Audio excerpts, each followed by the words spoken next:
Welcome. This is a slightly different episode of the Mindflick Podcast.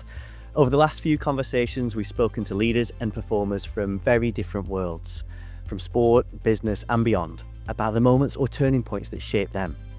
And what struck me listening back is how rarely those turning points are about talent or technique. They're about how people see a situation that they're in, or they're about identity, how they see themselves in that situation or moment, and about the mindset they step into under pressure. So in this bonus episode, we've brought together a few short moments from across the series, points where our guests have reflected and described the shifts in identity and mindset that changed how they performed. Our hope is that as you listen, you don't just hear their stories, you start to notice the patterns that lie behind them and the role that mindset plays in shaping your own performance. Now, what if the biggest gains in performance don't come from working harder, but instead from a single shift in how you see yourself?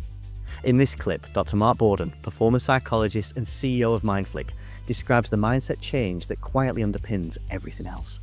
Probably a critical moment quite early in my more applied career, which sort of really profoundly stuck with me, which was actually working in one of the sports, probably the sport I've enjoyed working with the most. Sorry, Straussy.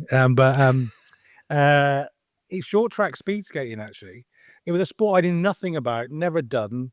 And when I watched it, it was phenomenal, 35 miles an hour on ice, go as fast as you can, keep turning left, making decisions, phenomenal sport. But I was brought in to work with a specific short track speed skater, one on the female team, a girl called Sarah Lindsay, who was, really good at what she did. She was in the top 12 in the world, around that area.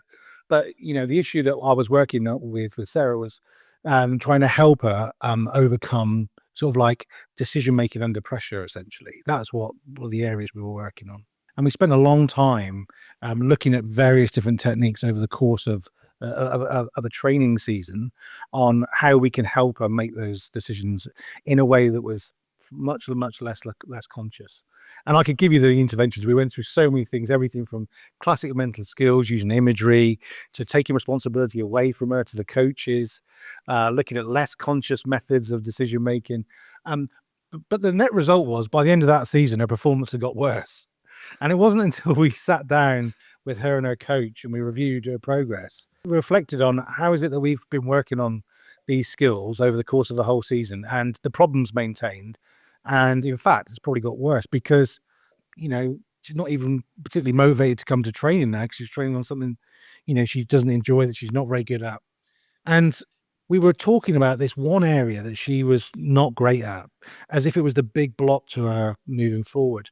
And I just sort of stopped the conversation when it was going particularly badly and just sort of said, tell me about what you're most proud of. What's your greatest strength in short track? We've spent a long time talking about what's not working. It took a long time for her to sort of reflect on what her greatest strength was. But when she did, she started talking about her start, being very powerful, being quite aggressive for a female skater.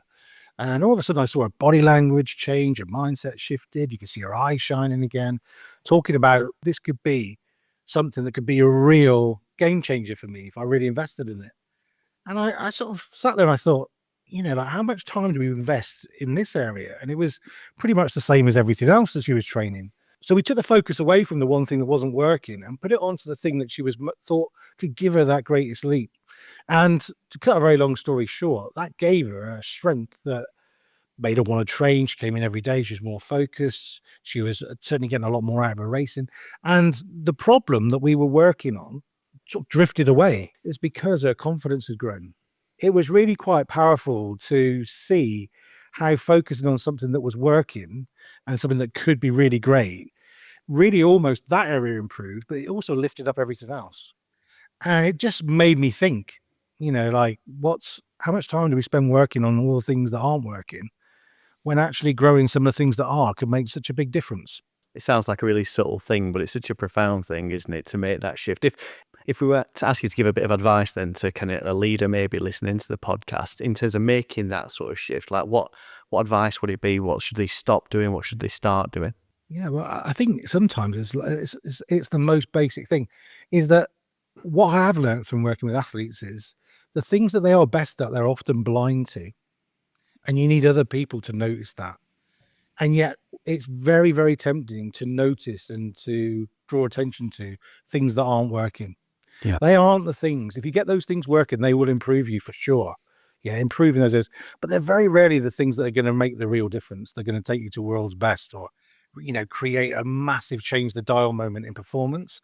And so for leaders, I would say taking time in the people you lead or the teams you lead to look at what's working and how do we make it better. Because those things don't always scream at you, and the people that experience those things don't always notice them or even value them sometimes.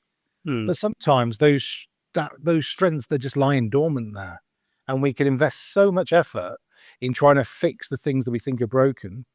Sometimes finding the things that are working and making them better could be the thing that actually will make the difference to performance overall. It's interesting in sport because your successes and failures are so public. It's so easy to get trapped in that mindset of, if I fail, I just need to make sure I don't repeat that failure. I always used to have it in cricket. If I got out a certain way, next time I went out to bat, I was almost doubly determined not to get out the same way again. So you're automatically in that slightly negative mindset of, I can't make a mistake. I need to make sure I don't repeat a mistake, etc., etc. And that's why that sort of mindset shift is so crucial. Taking it away from what might go wrong, thinking much more about what might go right and what works for you. What's the foundation of your success? We obviously talked a lot about that in the England cricket team while you're involved, but it's something that doesn't necessarily come naturally. And that's the interesting thing about it. 100%. You need to almost invest effort. It needs to be purposeful effort to get into that world. The mindset's kind of naturally drawn there, though. It's like when you get your report card, when you get your GCSE results or your A-level results or whatever the thing is, as you say, Andrew, the setbacks seem to hit harder than the successes quite often. So the eye naturally goes there. So I love that phrase you said earlier, discipline, to be focused on the things that are working and growing, because your eye will naturally get drawn to the other stuff as well. And so everyone else's eye tends to look more at what's not working. And it's not to say you don't acknowledge that stuff. You definitely do, but it's rarely the stuff that makes the big differences. We talked a lot about this whole sort of super strength concept with the England cricket team. There is a sort of slight bit of depth to this, because it's not as simple as saying to everyone out there, right, you just need to find one thing that you're better at than everyone else in the world at, and you're going to be fine. The truth is, sport filters out weaknesses pretty well. So if you have a significant weakness, you're probably not going to get through to the next level. So just explain to me this sort of relationship between super strengths and weaknesses as well, because it's important to understand that. A strengths-based focus is not go out and play to your strengths and enjoy it. It's really use your strengths smartly. If you think about a boat, for example, if you've got holes below the waterline, you've got a sinking boat, right? You need to fix those things. They're going to expose you. You're not going to be high performance when you've got holes below the waterline. But if you've got damage above the waterline that's not sinking your boat, it's not 100%. It's not the thing that's going to make a massive difference, but you've got damage above the waterline. They're like your weaknesses. Now, those things can often take up a lot of our attention. They can draw our attention there because other people will point to them and say they are not as good as X or Y. Yet the thing you've got to remember is you've also got these sails. You've got these beautiful sails, which are your natural resources, your natural strengths, that when used in the right context are the thing that make a difference for you. And I think that sometimes we spend too much time looking at the damage above the water level at the expense of the sails. Now, that doesn't mean you don't fix it when you've got a hole in your boat.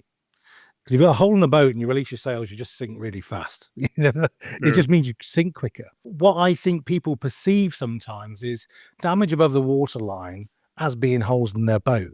And they think by fixing those, they're going to get high performance. They fix those and they've got now a sturdy boat.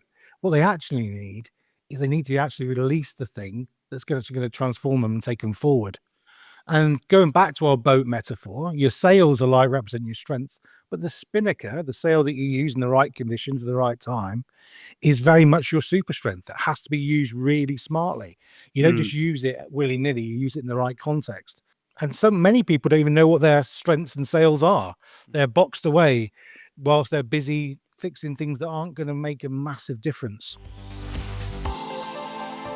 So when things go wrong, where does your focus instinctively go? Does it go inwards or does it go outwards?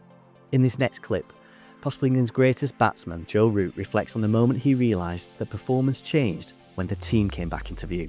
I mean, it's such an interesting thing, isn't it? That until you have failure, you don't have any reference point for failure, right? We were talking earlier, like as a young kid, everyone's calling you FEC, future England captain, whatever. There was obviously a certain amount of expectation on your shoulders that, oh, Joe Root, he's a gun, he's going to go on and play professional cricket, and everything kind of went your way. And so until you hit that first roadblock, you have no mechanism to deal with failure at all. And I suppose that was why it's so powerful for you, A, because you realised you had to adapt your game, but also probably coming through that, you realise, okay, if I have failure again, it's okay. Like I know that I can come out the other side of it. As you know, we are, as batters within cricket, you are playing a game of failure. I reckon the best players that have ever played, take Sachin Tendulkar, 200 test matches, averaged 50, got 50 test hundreds, say, let's for argument's sake, 400 innings. Obviously, it depends how you measure success, but just as a broad line, that just shows you the greatest of all time is a 10% success rate. That's not a high number. So if you can't deal with failure, then you're not going to survive in that environment very long. Clearly, it helps you playing a team game where you're relying on other players as well, and your good days don't have to just be about you. It's important to celebrate those guys around you and maximise that. But if you can't handle the fact that you're going to get things wrong a lot of the time, it's not a very fun or forgiving existence. The thing that's important to remember within team sport is that as big an impact as you could have individually, it's not about you. It's about getting a group of very different individuals with different sets of skills that see the game differently, all sort of working towards one common goal. The more that you can try and encourage the other guys around you to see that and live that and not get too internal and too obsessed with your own game, actually, I think that can take pressure off yourself too.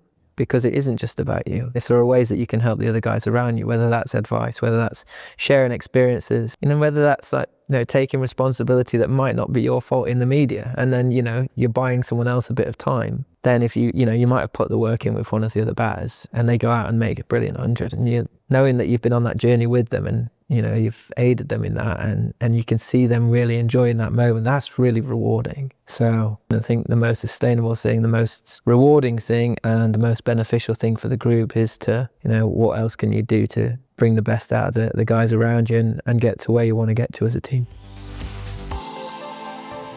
So how do leaders know when to push forward and when to hold the line?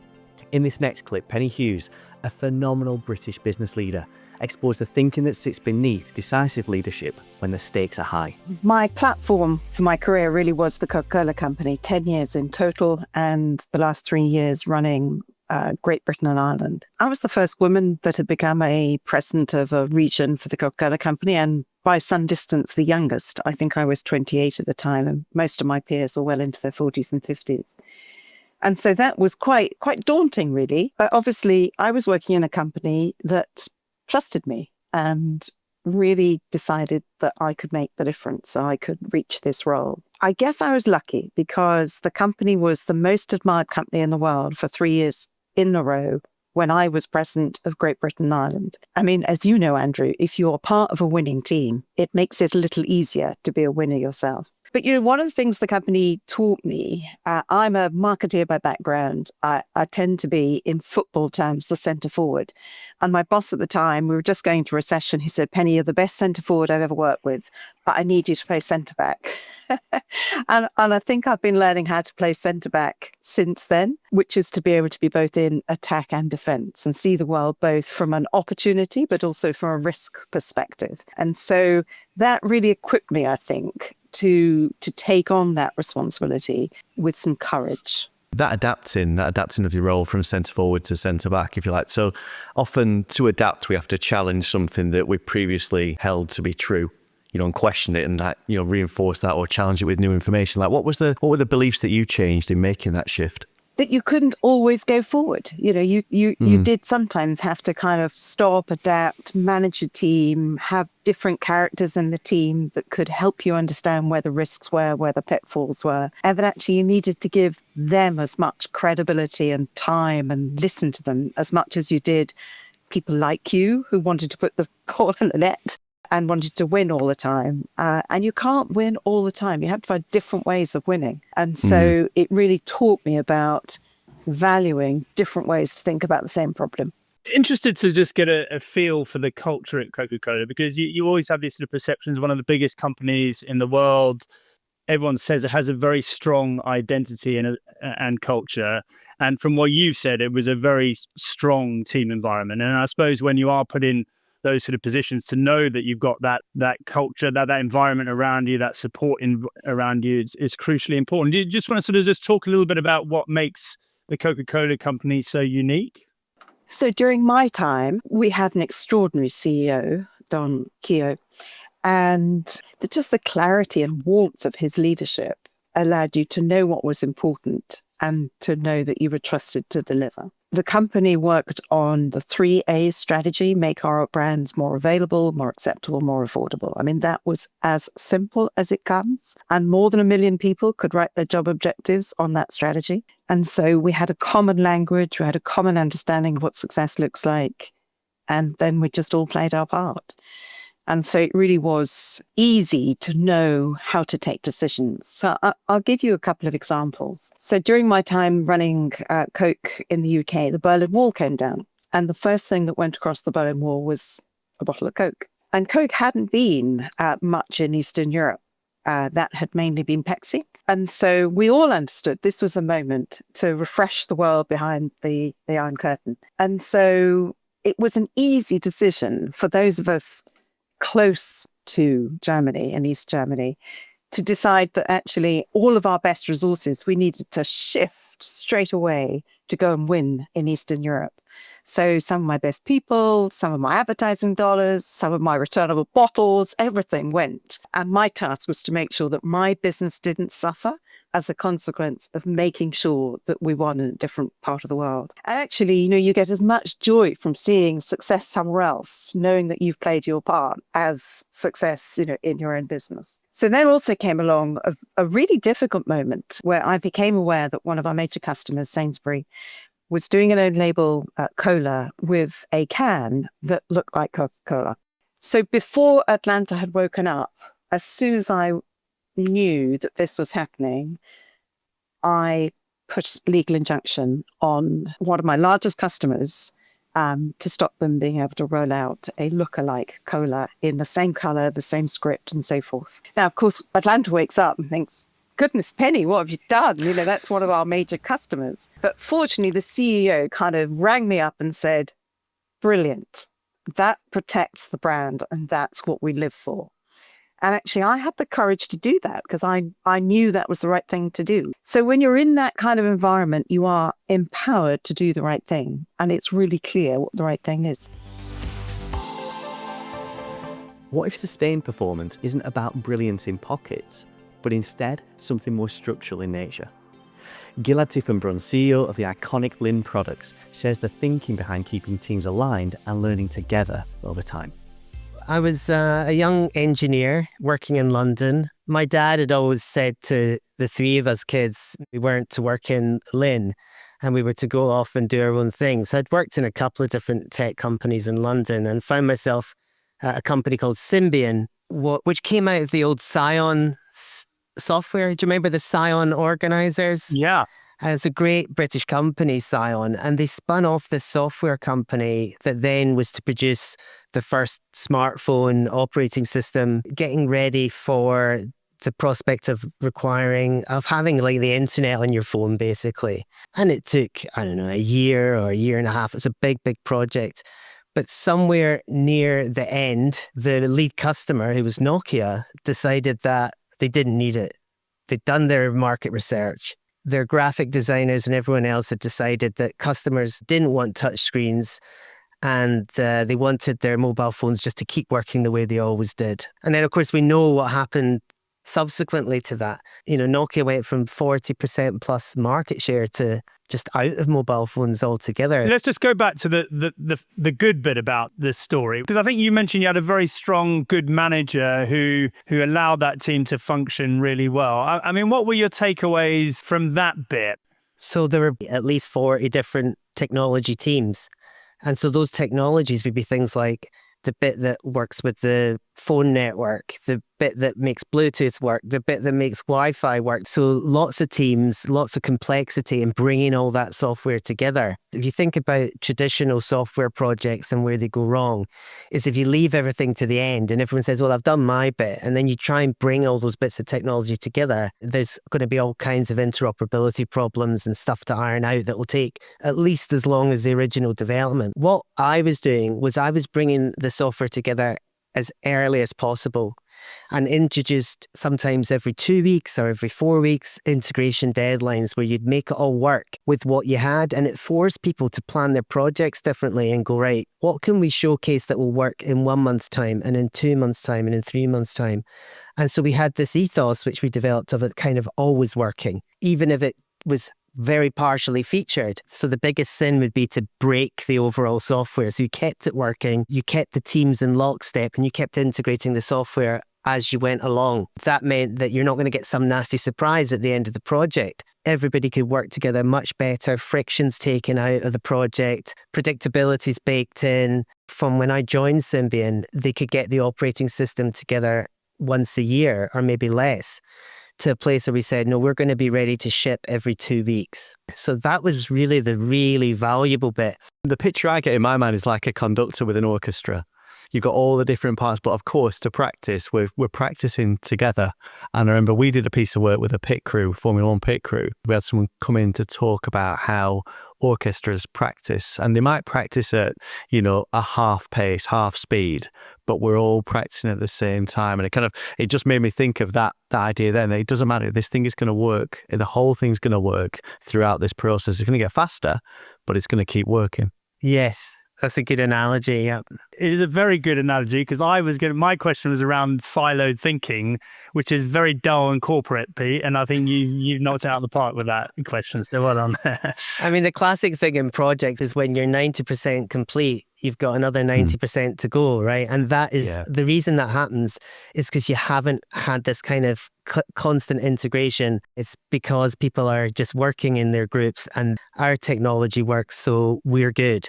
And then there still would be traditionally just masses of problems that would come later. So that was what we were trying to solve and what we did solve. Then I did join Lynn in 2003 and I got my first serious management role heading up the R&D team at Lynn. So I took the job up here, but not fully aware of the maelstrom I was entering at that time. But for me, I walked into an R&D department with 50 engineers who were really unhappy. I remember being told that the previous Christmas had been cancelled in order to hit some product deadlines. That's a red flag. Engineers were just being given deadlines and being told to hit these deadlines. And there was a lot of pressure on the company. It had grown its cost base. It had big sales numbers to hit, and it had some serious product reliability issues as a result of that. But I'll tell you, within 9 months, 20 people of that 50 had left. It was pretty shocking and not what I'd expected. And actually, the worse it got, because as things got later, then the demands from management to have more products and demanding more deadlines just increased. So first thing was get the situation under control, get it to something where I was able to see what was going on. Then I thought, get a group of leaders who I could work with. But then we'd come to the turning point, which is when 3 of those leaders resigned en masse together, dramatically throwing down their resignation letters together on my desk one Tuesday morning with smiles on their faces. And they had been planning to leave all along and had actually been working on their own projects. Oh. And they were going off to start their own competitor audio company, apparently. These 3 guys had a leaving drinks. I mean, there was leaving drinks practically every week, as you can imagine at that time. And I really didn't want to go to these leaving drinks, but I thought, I've got to show face. I've got to turn up at these leaving drinks. So I did at Wetherspoons in the city centre. And I felt really lonely, and it was tough just to be there. And then there was this engineer who was there who coincidentally had worked at Symbian back in the day, even at Scion. And I'd recruited him at Lynn. And he said to me, you do realise everything is a complete mess. And I said, yeah, I do. And he said, well, what are you going to do about it? And I said to him, well, I was thinking, I wonder if the integration processes that we put in place across all the software teams at Symbian would work if we put them across the mixed teams of mechanical, electrical and software engineers at Lynn. And he said to me, you know it, you can. And that was like, for me, yes, right, okay, let's get to work. And so I had an ally and we set about forming a team that would work the way we wanted. It started small, but we made it work the right way. We made the mechanical, electrical, electronic, software parts all work together from the beginning. We integrated every month, regularly, everything, that we had a trial product that didn't look like a real product, but it functioned partially all the time and got more functional as the project went on. And we proved out those integration techniques. Thanks to that, we built an entire operating system and platform for a new range of music streaming players from Lynn that persists to this day and that follow the same principles as my dad's turntable, software upgradable. If you got one in 2007, which is when we launched, you'd have it fully upgraded and working with Spotify and whatever else in 2025. So we adopted all the same principles as the turntable into a modern music streaming product, and that became a whole range and got Lynn first mover advantage and got us to where we are today as sort of number one with music streaming products in the world. It's funny, isn't it? Those kind of little interactions, that conversation in the pub, the one guy kind of saying, you know you can. Yeah. That kind of bit of external belief is sometimes enough. The rest is it's kind of building inside, but it's not arrived yet. And then one person just gives that little nudge. That's right. Okay, now I believe it. We get a chance to collaborate on that belief. We can bounce it back and forward between the two of us, and it starts building. It's not a light switch on or off, but it's the world starts getting brighter. It's starting to kind of spread through that business. Exactly that, Pete. It was a profound moment for me. Like, it was almost like, right, let's get to work. Where do we start? Straight after that. And once we'd started this new team and started to embed the new processes, everything was then moving in a good direction in the R&D team from that point onwards. How do you lead people who are intensely driven without letting ambition pull a team apart? In this next clip, Phil Jansen, former chief exec of BT and titan of British industry, reflects on the mindset leaders need to turn individual drive into shared momentum. You want to bring competitiveness, you want people to drive, to push, to not let the success kind of begin the slide that can happen after success quite often. But you've got the competitiveness on the one hand and you've got the strong people focus on the other. And they're not mutually exclusive. The two things can sit together, but sometimes there's a tension there within teams, within organizations. Yeah, I mean, look, it's a great point. And, this, again, the fun of it is, from a company point of view, you are competing with your competitors in the market and you're ultimately trying to sell either more products or services and delight customers better than the other guys. That's simple. But within that team, there's competition. Mm. That can be either very unhealthy or extremely healthy or anywhere in between. So the skill of the leader is to capitalize on that dynamic in a healthy way, making sure that you are encouraging people to perform and have a degree of competition where it's appropriate, but not for that ever to be out of kilter with the overall aim, and also not causing damage in the team. It's a very delicate balance. And so, I've got lots of examples in my career where I've had super successful people who would be the equivalent of a massive goal scorer who you can't do without, but their behaviors have been sometimes completely out of control. Managing that is really, really important. And the way I would typically do that is try and explain to those people to moderate their behaviors sometime, in that they wouldn't be scoring goals unless there was someone who's passing the ball to them. You can't play by yourself. So I've really enjoyed managing that dynamic and encouraging people to outcompete our competition and make sure we've got a common, it's not an enemy in a war sense, but it's useful to think of it in that sort of analogy, but focus on the people we're trying to be outside the company and moderate your behavior a little bit internally, because ultimately we're all on the same side. And I know that maybe you all want my job, but only one of you can get it, and let's behave properly, and there's be a process for that at some stage. That resonates so strongly with me. Just the cricketing correlation to that, really. Like, one of the things we talk about a lot at Mindflick is that teams are inherently dysfunctional for that very reason. You are competing against each other. You've all got your own agendas and motivations, etc., etc.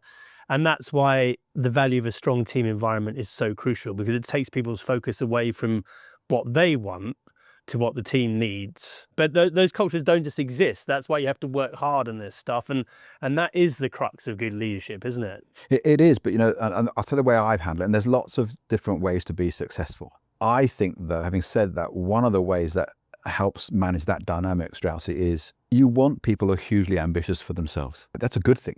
The thing is, if the organization has a massive ambition that can fuel that will insulate you against a situation where people's personal ambition begins to outweigh the group ambition. So you need this common aim, this objective, this ambition that people are willing to slightly moderate their own personal ambition for the greater good.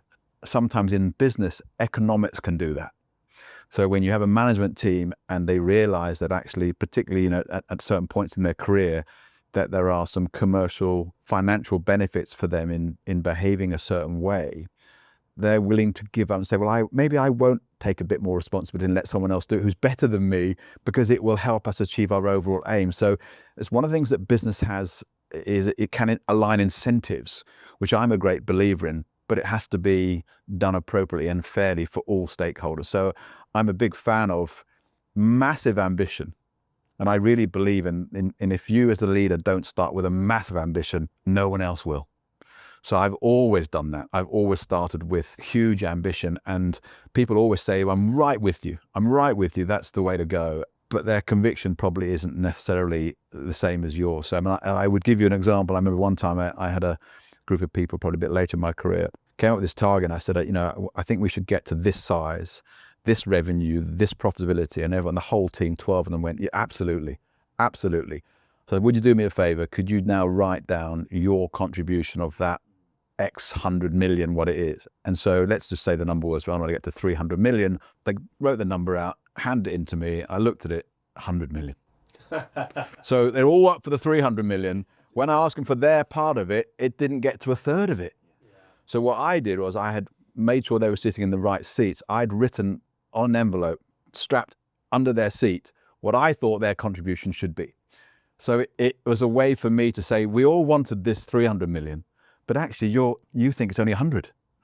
So under what circumstances could we get to 300? Because you have to do 3 times on average what you thought you were going to have to do. And some of them it wasn't exact average. So that's a great example where trying to make sure that people believe and are convinced of and want to engage in the larger ambition, the greater goal, will help people behave in a way which is aligned with that and insulate you a little bit from personal aims. That's where, as a leader, I think you to be very considerate of people's individual agendas and aims and objectives. And I think that's part of the job, is spending the time to understand your people in the team and helping them navigate their own personal aspirations and make the best for themselves and bring it back to that common aim. To finish the point, although I might be the guy who would start it, I would never allow it to be Phil's ambition. Can't be. It's got to be our ambition. And that means co-creating. It's much bigger than a financial target. That is the outcome. I did it to make the point, but the thing wasn't about the financials. It was, what kind of company do we want to be? Yeah. What do we want to do for customers? What are we trying to create? Now, what if the thing you're naturally strongest at is more than a skill? What if it's actually the foundation of your whole career? Ian Mackay, Artistic Director of the Royal Ballet School, talks about recognising that early and committing to it fully. I mean, one further follow-up question before we get into your turning points. The role of psychology in ballet. I mean, from the outside, it all looks unbelievably choreographed and it's about sort of endless practice, etc. But I'm assuming psychology, mindset still plays a very big part for the performers. Yeah, it's huge. It's not just in the performance, it's in the preparation. It's all about confidence as well. And you can only fake confidence to a certain extent. You have to really have that mindset. I heard in one of your podcasts talking about the yips. I didn't know you got yips in cricket. I had no idea. I've never played cricket. Obviously, I'm aware of the yips in golf.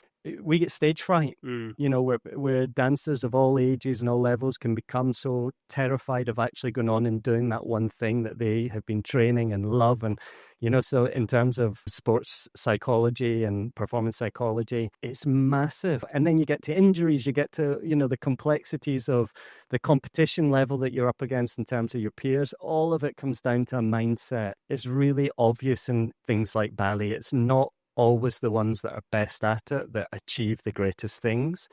It's the ones that can approach it in the best way, the ones that have got that sort of resilience, or ones that are able to pivot quite quickly. You know, if you're doing a ballet, you could be doing a 3-hour show. If you do one step that's wrong, some people that can be like, oh, that's it, it's over, you know.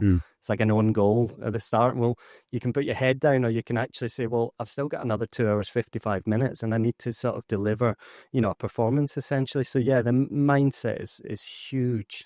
To what extent is it an individual game versus a team game? I mean, there's obviously a big individual element to it, but I'm assuming you can only really sort of show your true worth alongside your teammates, correct? It's a really fine line, because, you know, you want to be seen. You're first going to be seen when you're in a group. So you want to stand out enough to be able to move from that group. But when you're in that group, being good and being part of the team is being on the same beat, with the head looking the same way, the arms in the same position, like all of those sort of things, and their skills that are, you know, that we want them to have. It's a fine line. I think what you see is personality. So you can do the same with people's personality. Maybe their own sort of feel for things comes out, and that can be really noticeable. And the other thing is when you get the opportunity to stand out. So when you get that solo, you squeeze the life out of it. Like, you actually take that as your moment to say, yeah, I can be in the group, but look at me when I'm also on my own. It doesn't always have to be the same thing that makes a dancer stand out, but you can have like your super strength. Like someone can have a super strength. It might be that they're just, like you say, they can just stand on stage and they've got an energy, and that could be their super strength. It could be some that when they jump, they just have this natural ability to elevate and to sort of stay with that sort of flow in their movement. Dancers are we always compare ourselves. Oh my God, I wish I was as flexible as that person. I wish my legs, you know, the shape of my feet were as bendy as that person. I wish I could jump as high as that person. I wish I could turn. But actually, what we all say is like, find your strength. Everything else has got to be good. When you find your super strength, like elevate that, like share that. And that's, you know, that could be a whole host of things. I found out my talent when I was about 21, and my talent was partnering. I was really good at partnering. I was really skilled at it. All the ballerinas wanted to work with me because it was a safe pair of hands. And that then allows them to do what their superpower is, because there's one less thing to worry about. You can have a good career off one superpower.